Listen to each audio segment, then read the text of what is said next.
अस्सलाम वालेकुम। आज हम जिस टॉपिक के बारे में बात करेंगे वो एलएलबी पार्ट 3 कॉन्ट्रैक्ट एक्ट हमारा सब्जेक्ट है और इसमें हमारा टॉपिक है कॉन्ट्रैक्ट और इंडिमिनिटी। ठीक है, according to section 124 of contract act 1872 a contract. अब अगर हम लोग कॉन्ट्रैक्ट एक्ट के थ्रू सेक्शन 124 इसका रेलिवेंट सेक्शन है, उसमें उसके मुताबिक अगर हम देखें ना कॉन्ट्रैक्ट और इंडिमिनिटी होता क्या। कॉन्ट्रैक्ट और indemnity by a contract by which one party promises to save the other party from loss.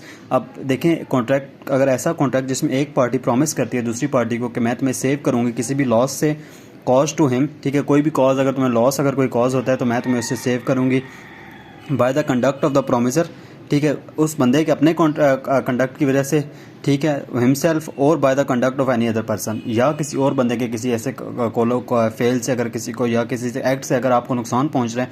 ठीक है, अब इसको एग्जांपल से हम लोग देखें तो ये हम लोग कहते हैं कॉन्ट्रैक्ट ऑफ इंडिमिनिटी। इसको हम एग्जांपल से भी देखेंगे। Amit contracts with Rajesh. ठीक है, अमित एक बंदा है, उसने कॉन्ट्रैक्ट किया Rajesh say that he will indemnify का बेसिकली मतलब एक तरह से आप जिम्मेदारी भी ले सकते हैं। ठीक है, indemnify Rajesh against the consequences of the proceeding which Rahul may take against the Rajesh. अच्छा, अमित एक बंदा है, उसने कॉन्ट्रैक्ट किया राजेश के साथ कि अगर तुम्हारे खिलाफ ना जो राहुल अगर कोई प्रोसीडिंग करता है ना और तुम्हें उसमें नुकसान होता है तो उसका जो नुकसान है ना वो मैं भरूंगा। ठीक है, if Rajesh has to pay 220,000 as the consequences in such proceeding. अच्छा, अब क्या हुआ कि केस कर देता है या कुछ हो जाता है तो उसको 20,000 रुपये देना पड़ जाता है। अब वो जो 20,000 देना ना वो जिसने उससे अमित ने जिससे उससे कॉन्ट्रैक्ट किया था ना उसने उसको देना है। Amit will have to pay the amount. ठीक है, यहाँ पे because he promise to indemnify Rajesh, क्योंकि इसने प्रॉमिस किया था कि वो इंडेमनीफाई करेगा राजेश को। अच्छा, अब हम पार्टीज़ देखेंगे कॉन्ट्रैक्ट और इंडिमिनिटी में पार्टीज़ कौन कौन सी होती हैं। The person who protect other from the loss is called indemnifier. अच्छा, एक बंदा होता है जो दूसरे बंदे को कह रहा होता है कि मैं प्रॉमिस कर रहा होता है कि अगर कोई कॉन्सिक्वेंसेज होगा तो मैं तुम्हें उस लॉस से वो सारा लॉस मैं दूंगा या कुछ ऐसा अगर वो करेगा। वो बंदा होता है जो लॉस से बचाने वाला होता है, प्रोटेक्ट करने वाला होता है, वो होता है इंडेमनीफायर। और जिस बंदे को बचाया जा रहा होता है, ठीक है, जो प्रोटेक्टेड किया जा रहा होता है उसको हम कहते हैं इंडेमनीफाई होल्डर।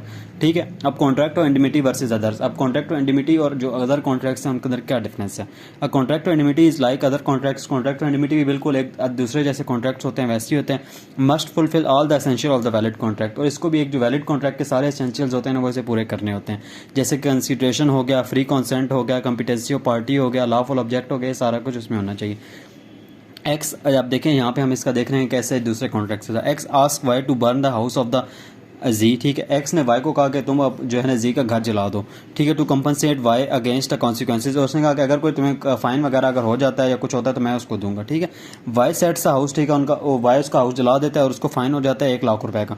ठीक है, Y can not recover the amount of X as object of the contract is not lawful. ठीक है, अब वाई ये नहीं है कि उससे पैसे नहीं ले सकता क्योंकि जो कॉन्ट्रैक्ट का ऑब्जेक्ट था वही एक अनलॉफुल था। ठीक है, अनलॉफुल चीज़ थी, घर चलाना था किसी का, तो एक अनलॉफुल एक्ट था, अनलॉफुल ऑब्जेक्ट था, इस वजह से ये उससे पैसे वापस नहीं ले सकता। उससे जो इंडेमनीफायर जिस बंदे ने उससे कहा था ना कि तुम करो, तो मैं अगर तुम्हें कुछ होता है तो मैं दूंगा, तो इससे बंदा वापस पैसे नहीं ले सकता।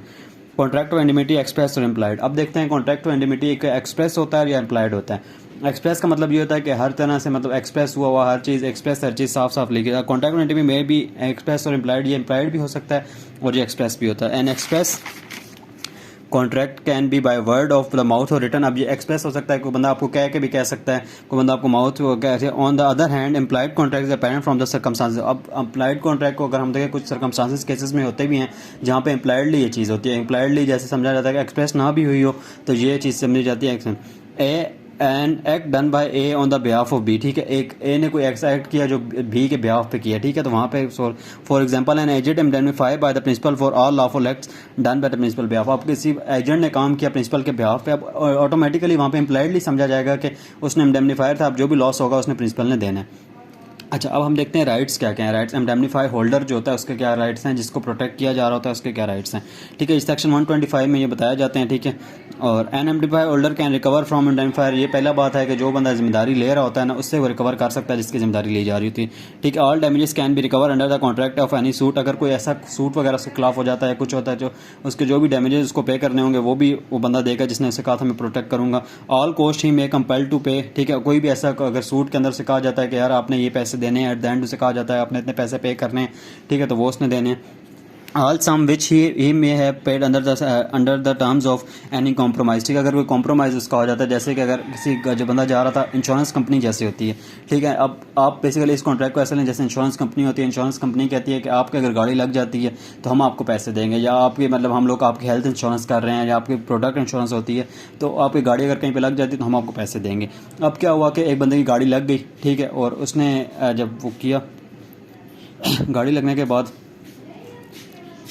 जब उसने इंश्योरेंस कंपनी में कंप्लेन किया, उसने जो भी आपको अब जो गाड़ी लगी और उसने बंदे के दरमियान उसने कहा कि यार आप ये इस तरह करें कि यहाँ पर मुझे 10,000 दे दें, मेरा खर्चा हुआ है, या मुझे दे दें। अब उसने इंश्योरेंस कंपनी में क्लेम कर दिया, तो अब इंश्योरेंस कंपनी ने वो कॉम्प्रोमाइज़ के लिए जो लिए हुआ है ना, जो काउंट के दरमियान कॉम्प्रोमाइज़, और उसके जो पैसे हैं वो इंश्योरेंस कंपनी ने देने हैं। ठीक है, इंश्योरेंस कंपनी बेसिकली इंडेमनीफायर होता है और जो दूसरा बंदा होता है इंडेमनिटी होल्डर होता है। ठीक है, अब rights of indemnifier as similar at the rights of surety in the contract. आप कॉन्ट्रैक्ट ऑफ गारंटी को जब हम देखेंगे उसमें हम लोग देखेंगे राइट ऑफ जो इंडेमनीफायर होता है ना, उसके भी ऐसी राइट्स होते हैं जैसे कि श्योरिटी के राइट्स होते हैं। ठीक है, and indemnifier after he has paid the damages under any indemnity recovers all the rights he has delegated. अच्छा, अब किसी ने कोई दे दिए, मतलब इंश्योरेंस कंपनी ने कहा था कि गाड़ी लगेगी हम पैसे देंगे, अब गाड़ी लग गई है, पैसे उसने दे दिए, सारा कुछ हो गया, तो वहीं पर अपने राइट्स सारे खत्म हो जाएंगे। ठीक है, अब ये नहीं होगा कि आगे भी अगर उतने इसने टाइम के लिए कहा था कि यार इतने टाइम के लिए हो गया, अब ये नहीं वो कर सकते कि कोई और मतलब आगे भी हो गाड़ी दोबारा लगेगी तो पैसे देंगे। उसने कहा था कि यार आपके साल के अंदर इंश्योरेंस है, अगर आपकी गाड़ी लग जाती है हम देंगे। ये अब ये नहीं होगा कि सारी ज़िंदगी आपकी गाड़ी लगती रहेगी, हम पैसे देते रहेंगे। ठीक है, वहीं पे जैसे ही वो दे देगा पैसे, वहीं पे खत्म हो जाएगा काम। He has a right to sue third party on the behalf of indemnity holder. ठीक है, इंडेमनिटी होल्डर के बिहाफ पे वो जैसे कि दूसरी थर्ड पार्टी को सू भी कर सकती है, जैसे कि अब इंश्योरेंस कंपनी उस बंदे को सू कर सकती है जिसने मतलब जिसके साथ उसका गाड़ी लगी थी या जो भी हुआ था। And indemnifier holder suffered any damages which are not covered by the contract. अच्छा, आपको कॉन्ट्रैक्ट हुआ, उसने कहा जी कॉन्ट्रैक्ट उन्होंने किया हुआ था कि गाड़ी का कि आपकी गाड़ी अगर आगे से लगेगी तो हम देंगे पैसे। ठीक है, सॉरी आपकी गाड़ी पीछे से लगेगी तो हम आपको पैसे देंगे। ठीक है, अब आपकी गाड़ी लगी आगे से रही है। ठीक है, अब उन्होंने लिखा ये था कि यार आपकी अगर उसमें क्योंकि हो सकता है आगे से गाड़ी लगी तो आपकी गलती भी हो सकती है। तो अब वो यहाँ पे ये बात हो रही है कि अगर उसने कॉन्ट्रैक्ट में लिखा हुआ था गाड़ी पीछे से लगेगी तो पैसे देंगे, तो अब अगर गाड़ी पीछे से लगेगी तो पैसे देंगे, वो ये नहीं होगा गाड़ी आगे से साइड से कहीं से लगी है तो हम पैसे देंगे। ठीक है, the indemnifier is not bound live to pass. अब कोई जो इंडेमनीफायर है ना, वो इसके लिए बाउंड नहीं है कि वो पैसे दे जो उसने कॉन्ट्रैक्ट के अंदर लिखे ही नहीं थे। ठीक है, तो यही हमारा आज का टॉपिक था, कॉन्ट्रैक्ट ऑफ इंडेमनिटी। बेसिकली इस कॉन्ट्रैक्ट को आप इस तरह समझिए जैसे कि इंश्योरेंस कंपनी में और बंदे में कॉन्ट्रैक्ट जो होता है, या किसी कंपनी के साथ इंश्योरेंस कंपनी का कोई कॉन्ट्रैक्ट होता है, उसी तरह का ये कॉन्ट्रैक्ट है। Thank you very much.